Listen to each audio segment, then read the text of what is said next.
All right, let's jump right in. Today, we're stepping into a pretty incredible mythic parable of the mind. We're going to be wandering through the desolate, totally forgotten ruins of dark Camelot. But we aren't following your typical knight in shining armor here.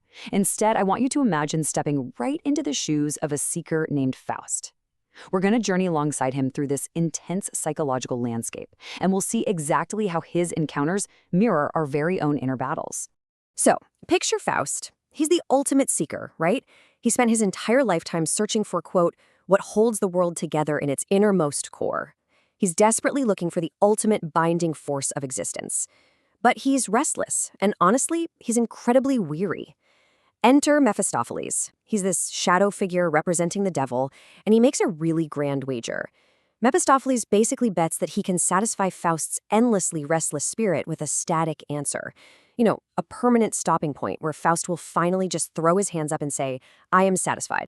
And so the wager kicks off in what's known as the permanent night. I want you to think of this narrative not just as a physical trek, but really as a descent into a psychodrama. Faust is traveling deeper and deeper into the ruins of Camelot, and along the way he's going to face three distinct architects of the psyche. These are figures who tried their hardest to conquer the mystery of existence, but completely failed. We're going to experience Faust's journey firsthand to see if the devil can actually manage to trap his spirit in their stasis. Act 1. Reason in the Glass Archive. Stepping out of the dark, Faust walks into this massive, towering structure made entirely of glass. Inside this glass library, he meets our very first architect, the last thinker. Honestly, think of him as Merlin gone rogue. He's a necromancer, but instead of raising the dead, he bottles all known things into this perfectly silent, indexed archive. For the last thinker, the magic of life itself is just a contagion of illogical energy. He literally wants to take the entire vibrant, chaotic world and reduce it into sterile data.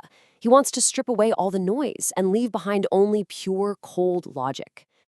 Now, looking through Faust's eyes, we can actually see this wizard as the embodiment of the heavy Nietzschean concept, the soothsayer. This is an architect who has fully accepted the death of God, meaning the loss of absolute universal meaning, but he concludes that if the universe is empty, well, then only data remains. He's the knight of reason, and he's entirely trapped by the paralyzing logic of the present. He actually believes that meticulously cataloging the void is the only rational response to it. You can see the stark contrast here, right? The last thinker doesn't want to rule the kingdom. He literally wants to curate its extinction. He holds this static power that would take something as legendary as the sword in the stone and reduce it to nothing more than a ledger entry. But Faust absolutely refuses to accept this. His goal is dynamic. He wants to illuminate the world, not bottle it up on a shelf. He realizes the library offers only shattered fragments of the past, so he refuses the devil's first trap. The true binding force of nature, you just can't index it. Moving on to Act 2, Memory on the Iron Bridge. Okay, so Faust leaves the paralyzing logic of that archive behind, but he quickly realizes that escaping the trap of overthinking, that's just the first hurdle in the mind. Wandering deeper, he arrives at a perilous bridge, and it's blocked by our second architect, the Pale Inquisitor. This guy is the Knight of Memory. He stands guard over the profound truth that the throne of the world is completely vacant. He's clad in this heavy armor, forged from iron laws and silver gilt.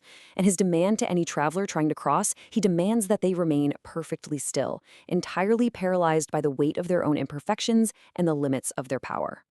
As Faust stands face to face with him, he realizes this Inquisitor is acting like a psychological mirror. Specifically, he represents the Nietzschean archetype of the ugliest man. This figure is completely defined by a secret shame. He knows the throne is empty, and his response is to enforce a necrotic morality, basically a dead, rotting moral code that punishes the soul for its past. He wants to ensure absolute stasis by making everyone freeze in the face of their own guilt. He's essentially the guardian of the void who uses shame as his primary weapon. So look at the setup here. On one side, you have the Inquisitor demanding Faust stay perfectly still in his guilt. On the other side, Mephistopheles is just mocking this dead morality and proposing his wager. Hey, cross the bridge with me, leave this guilt behind, and let's enter a realm of boundless enjoyment. Faust looks at that empty throne and makes a crucial decision. He agrees to cross the bridge, but not because he's tempted by the devil's offer of mere experience. He crosses because he knows for a fact that neither necrotic guilt nor boundless pleasure can actually bind the forces of nature. The journey has to continue. Which brings us to Act 3, Will within the Uncanny Wood. Having completely rejected that paralysis of memory and guilt, Faust pushes even deeper. He heads into the darkest, most tangled parts of the psyche. Because, let's face it, escaping the past doesn't guarantee a safe future. Right in the center of this wood, Faust meets the third architect, the tarantula preacher. This guy used to be a black knight, but he's tossed aside his chivalric heraldry to embrace the uncanny law of the predator. He sits right at the center of a massive web of influence, offering travelers the future's venom. He's basically inviting the wild, restless parts of the psyche, the silver wolf, to stop serving a higher purpose and instead just give in to their own primal hunger. So the crucial point here is that this preacher represents the Knight of Will. He perfectly embodies the Nietzschean spirit of gravity, or the tarantulas. He's hiding a predator's sting right behind a self-righteous gospel of power and revenge. While the Inquisitor tried to freeze the soul with past guilt, the preacher wants to consume the soul for future power. He preaches that power over others is literally the only true justice left in the permanent night. And this is where Faust has an absolutely brilliant realization. The preacher is offering a future built entirely on revenge and predation, while the Inquisitor offered a past built entirely on guilt.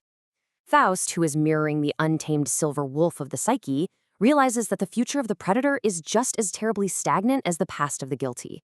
He flat out refuses to call this trap beautiful. A web is just a place for prey to be consumed, guys. It is not a solution to the mystery of existence.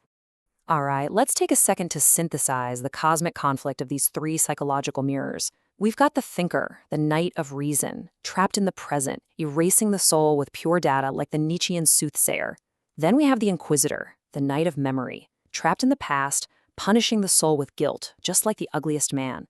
And finally, we have the preacher, the knight of will, trapped in the future, consuming the soul with revenge like the tarantulas. All three of these higher men desperately clung to stasis. And because of that, they all completely failed the ultimate quest. And that leads us to the climax, Act 4, the grave dance of creation.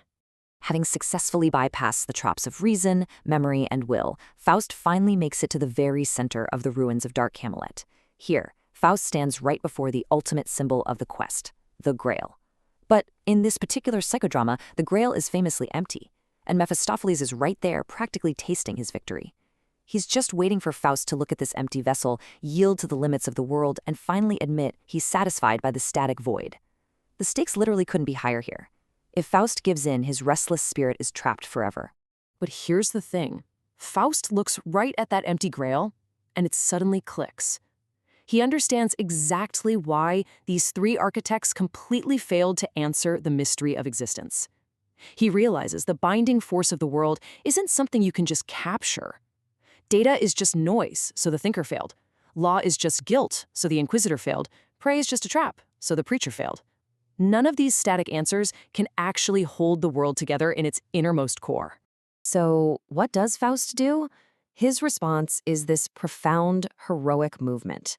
Step 1, he actually acknowledges the empty grail. He doesn't pretend it's full. Step 2, he violently rejects the static satisfaction offered by the devil. Step 3, he begins the grave dance right upon the wreckage of Camelot. And step 4, he creates his own light. You see, the ultimate response to the void isn't to freeze or to catalog it or to become some predator. The real answer is active, vibrant, dynamic creation.